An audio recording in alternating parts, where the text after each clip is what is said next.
Voilà, nous avons quelque peu un problème de son avec ce reportage. Nous allons revenir sur le Sénat, les sénateurs de la Commission des lois et des affaires administratives autour de leur vice-président Alphonse Dimangoï ont auditionné ce matin le ministre de la Justice, garde des Sceaux, Madame Ida Reteno-Assenue, a présenté aux vénérables sénateurs 2 projets de loi dans le cadre du programme des travaux législatifs. Reportage Guy-Roger Lindira et Alfred Robac. Un des projets de loi portait sur l'application de certaines dispositions de l'acte uniforme de l'OHADA relatif à l'arbitrage et l'autre complétant les dispositions de l'article 42 du chapitre 1 du titre 3 de l'ordonnance numéro 1/77 du 2 février 1977 portant adoption du Code de procédure civile. Dans l'exposé de motifs, le ministre de la Justice, garde des Sceaux, a expliqué le bien fondé de ces 2 textes aux vénérables sénateurs. S'agissant de l'application de certaines dispositions de l'acte de l'OHADA relatif à l'arbitrage, cette loi, dira Madame le ministre, s'applique aux matières de droit d'arbitrage de l'acte uniforme de l'OHADA dont la compétence échoue aux juridictions nationales en vertu du renvoi édicté en ce sens par le texte communautaire concerné, tout en fixant les procédures et les modalités d'exercice de ces compétences. Tandis que celle portant adoption du Code de procédure civile vise à compléter l'ensemble du dispositif légal existant ou en cours d'élaboration pour la protection du conjoint survivant au Gabon. D'où la nécessité pour le gouvernement de compléter l'article 42 du Code de procédure civile qui édicte qu'en règle générale, les parties à un procès ne peuvent être représentées que par un avocat, sauf exception limitativement énumérée. Ainsi, le gouvernement souhaite par cette loi permettre aux conjoints survivants de se faire assister dans le contentieux relatif aux successions par des associations légalement reconnues et défendant les droits de la femme et de l'enfant. À la suite de Madame le ministre Ida Reteno-Assenue, son conseiller technique, M. Mukani Iwangu, édifiera les sénateurs sur l'importance de ces 2 projets de loi soumis à la Haute Chambre du Parlement à travers un exposé fort apprécié par les vénérables. Il apportera toutes les explications techniques nécessaires sur l'architecture des 2 textes, tout en montrant les efforts faits pour une meilleure justice et les manquements observés 18 ans après l'amorce de la réforme de la justice.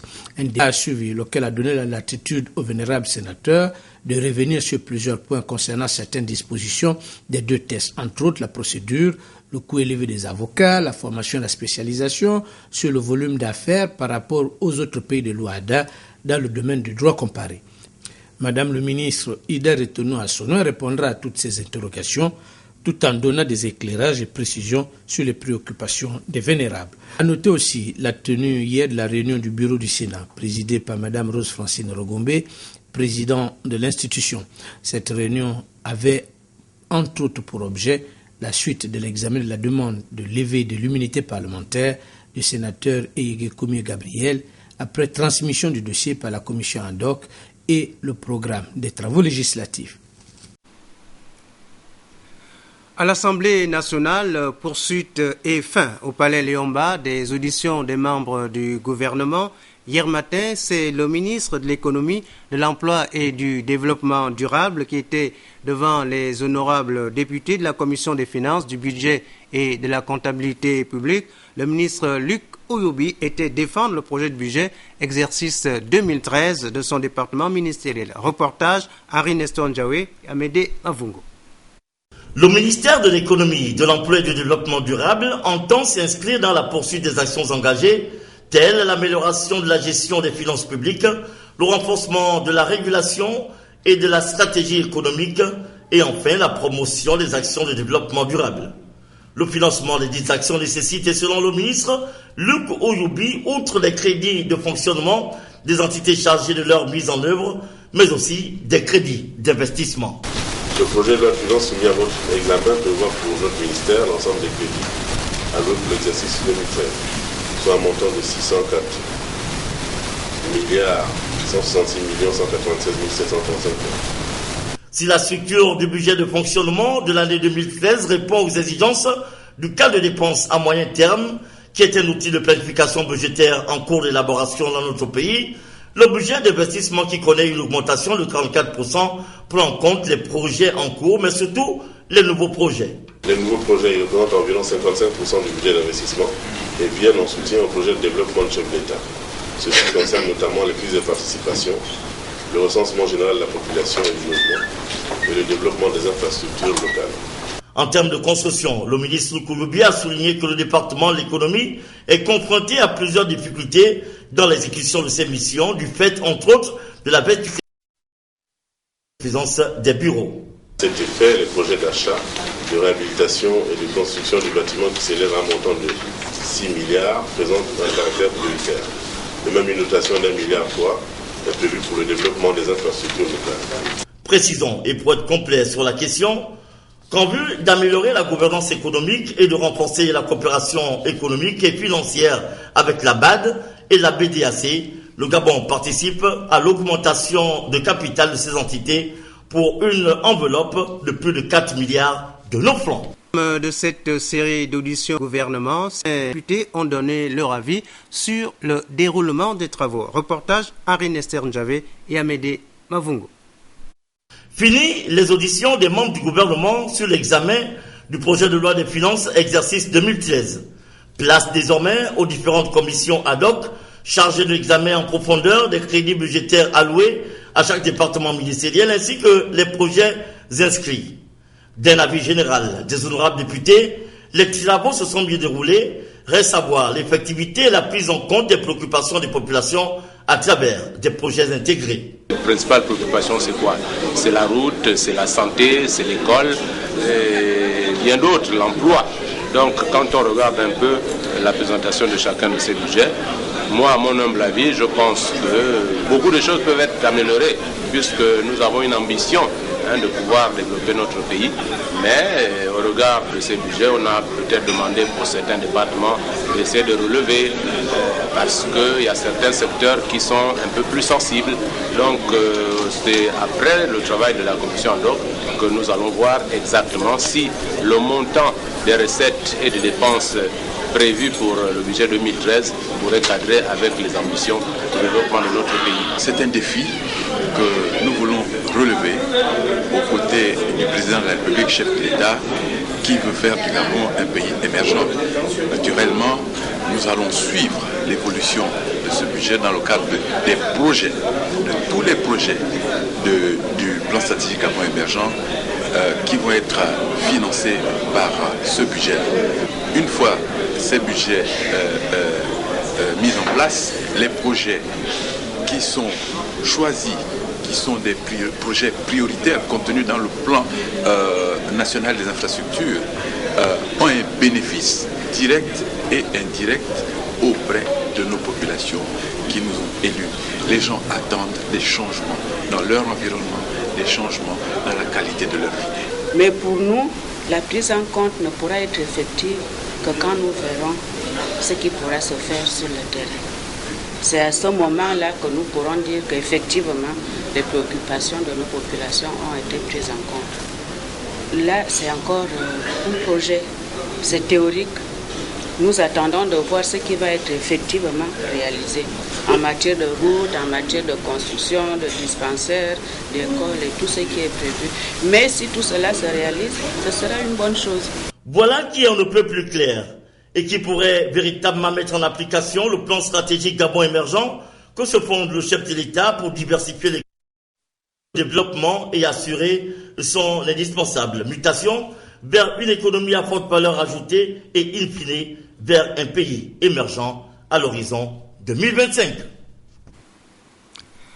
Les frictions entre agents de défense et de sécurité enregistrées ces derniers jours à Libreville préoccupent les autorités judiciaires.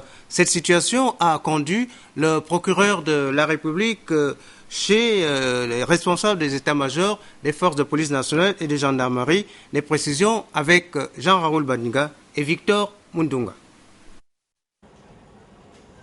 C'est parce que les questions de sécurité dans la capitale gabonaise deviennent sujet d'une urgente actualité que le premier responsable de la police judiciaire, le procureur de la République Tidoni, Flore Oué, rencontrait tour à tour les responsables d'état-major des forces de police nationale avec à leur tête le général de brigade Léon Mistoul et le général de brigade Jean Okwe en charge de la gendarmerie nationale. Question évoquée au cours de cette rencontre, la recrudescence d'une nouvelle forme de violence interarmes enregistrée ces dernières semaines, opposant dans la plupart du temps les forces de gendarmerie nationale et celles de la police. Quand ces forces, dont la mission première est d'assurer la sécurité des personnes et des biens, ne regardent plus dans la même direction à un moment clé de la turbulence politique en République gabonaise, appelle donc au bon sens afin de calmer le jeu, réorienter le discours et le cap sécuritaire. Les forces de défense et de sécurité, personne ne le perd de vue, sont donc un point d'appui à la politique de sécurité et de développement du chef de l'État,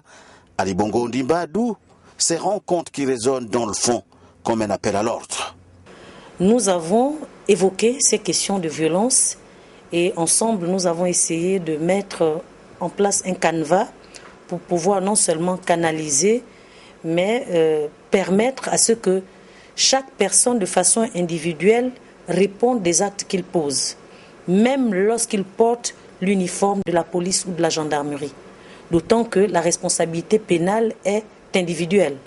Le fait de porter une tenue nous oblige, je veux dire la gendarmerie, la police, la magistrature, en toge. Le fait de porter une tenue nous oblige à poser des actes légaux.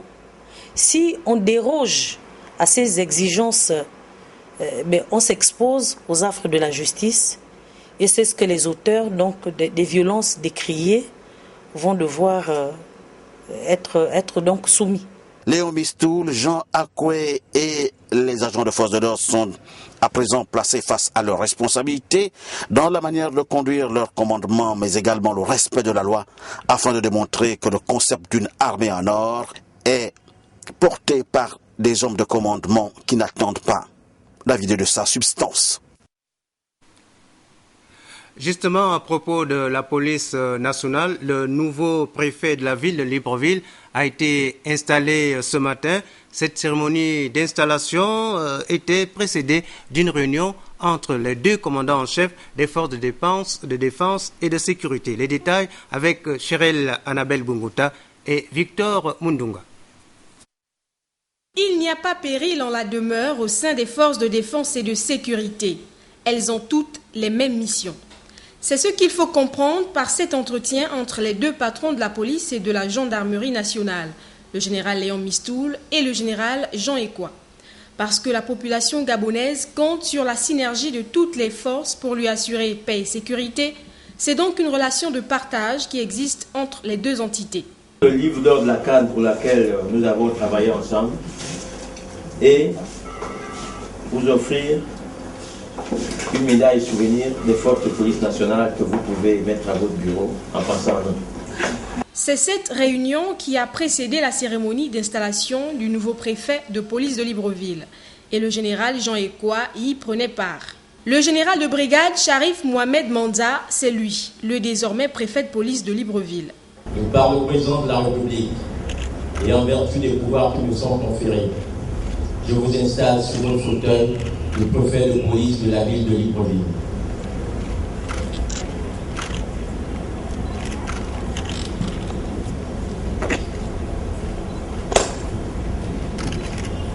Six commissariats au total à sa charge, le nouveau préfet, tout en promettant de se mettre au travail, a dit opter pour un commandement participatif. J'exhorte l'ensemble de mes collaborateurs à faire montre de créativité, d'honnêteté, de discipline, de rigueur et de disponibilité pour qu'ensemble nous puissions prétendre relever ce challenge. Mon général, dès cet instant, je suis à la disposition de la République pour assumer mes nouvelles fonctions. Nommé par décret présidentiel en date du 14 novembre 2012, le général de brigade Sharif Mohamed Manza a pris ses fonctions ce 16 novembre. Il lui revient d'instaurer une véritable chaîne de travail, aussi bien pour assurer la sécurité des Librevillois que pour mériter la confiance de l'État. Sur un autre volet, comment freiner l'abattage illégal des éléphants en Afrique centrale. Cette question est au centre de la 9e réunion du comité sous-régional de pilotage du programme Mike qui s'est ouverte cette semaine à Libreville. Les précisions avec Bio Mikala et Michel John Boudéa. La 9e réunion du comité sous-régional de pilotage de Mike Afrique centrale qui se tient à Libreville est la dernière de la phase en cours qui s'achève au 31 décembre prochain. C'est l'occasion tout indiquée d'identifier les